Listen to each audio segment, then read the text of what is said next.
The best way to analyze a company is to compare its business against its main competitor and the market, specifically the S&P 500.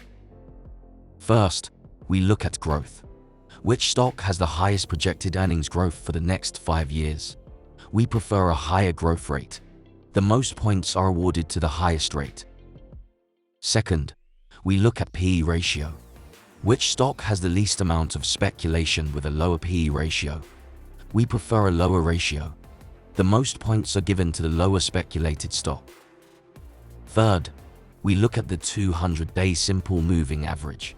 Which stock is trading lower than its SMA 200 the most? We prefer a negative percentage.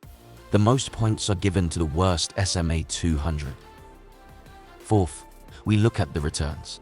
Which stock is using its assets, cash, and investments most efficiently? We prefer a higher combined return. The most points are awarded to the most efficient business. Fifth, we look at dividends. Which stock pays you the most to hold their shares? We prefer a higher yield. The most points are awarded to the stock that pays you the most.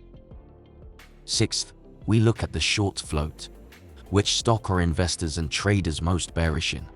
We prefer a stock that's least shorted. The most points are given to the least shorted stock. Seventh, we look at the profit margins. Which stock generates the most profits from its business? We prefer a stock that keeps most of its earnings. The most points are awarded to the more profitable business. Eighth, we look at analyst recommendations. Which stock do Wall Street analysts favor the most? We prefer a stock that has a strong buy consensus. The most points are given to the stock closest to a 1 rating. After analyzing and counting the point totals of the 8 business metrics, here you see the final tally for the 3 stocks. The most important thing is to compare the company with the S&P 500. At any case, the higher the score, the better the business. Before we get to the fair price, join my Patreon. You'll get access to every company I've analyzed.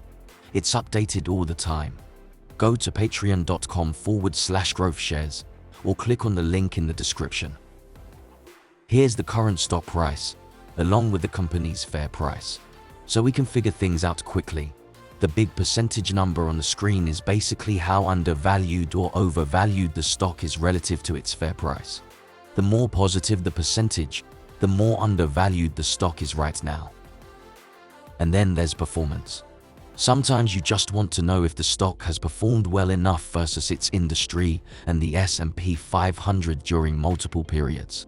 In some cases, you just want to know if your investment can beat the market. And that's another way to analyze a company. Don't forget to subscribe for more. Invest wisely, and as always, take care of your money.